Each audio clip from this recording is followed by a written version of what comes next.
خبر ہے IMF کے وفد نے دورہ پاکستان مکمل کر لیا۔ جاری کردہ اعلامیے کے مطابق نئے بجٹ پر اتفاق رائے کے لیے مذاکرات جاری رہیں گے۔ پاکستان کے ساتھ حالیہ معاشی صورتحال اور قرض پروگرام پر عمل درآمد اور آئندہ بجٹ پر مذاکرات ہوئے۔ پاکستان نے مالی استحکام اور سماجی اخراجات کے تحفظ کا عزم دہرایا۔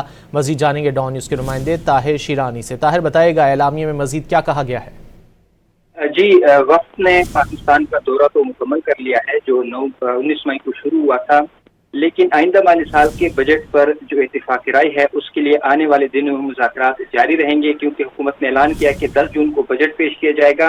اس سے پہلے آئندہ مالی سال کے بجٹ پر اتفاق رائے پیدا کیا جائے گا۔ مختلف ایسی چیزیں موجود ہیں جو حکومت پاکستان اور IMF کے درمیان اس پر اتفاق رائے ہوگا اور اس کے بعد آئندہ مالی سال کا بجٹ پیش کیا جائے گا۔ اعلامیے کے مطابق IMF مشن کی قیادت نثر پورٹر نے کی اور مذاکرات کو تعمیری قرار دیا گیا۔ اعلامیے کے مطابق مذاکرات کے دوران پاکستان کے ساتھ حالیہ معاشی صورتحال، قرض پروگرام پر عمل درآمد اور آئندہ بجٹ پر مذاکرات ہوئے۔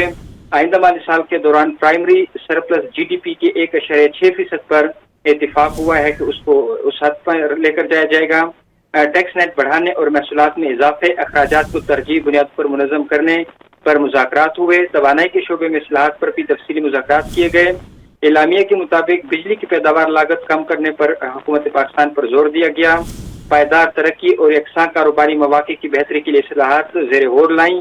مہنگائی پر قابو پانے کے لیے سخت مانیٹری پالیسی جاری رکھنے پر IMF کی جانب سے زور دیا گیا ہے۔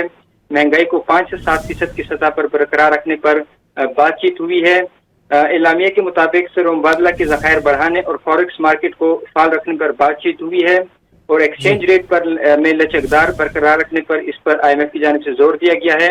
اعلامیے کے مطابق جو موجودہ قرض پروگرام ہے اور جو موسمیاتی تبدیلیوں سے متعلق پروگرام ہے اس پر آئندہ جائزے جو ہوں گے وہ 2025 کی دوسری ششماہی میں متوقع ہے کہ پاکستان اور IMF کے درمیان جو قرض پروگرام ہے اور جو موسمیاتی تبدیلیوں سے متعلق پروگرام ہے اس حوالے سے جائزے مذاکرات اس سال کی دوسری ششماہی میں کیے جائیں گے۔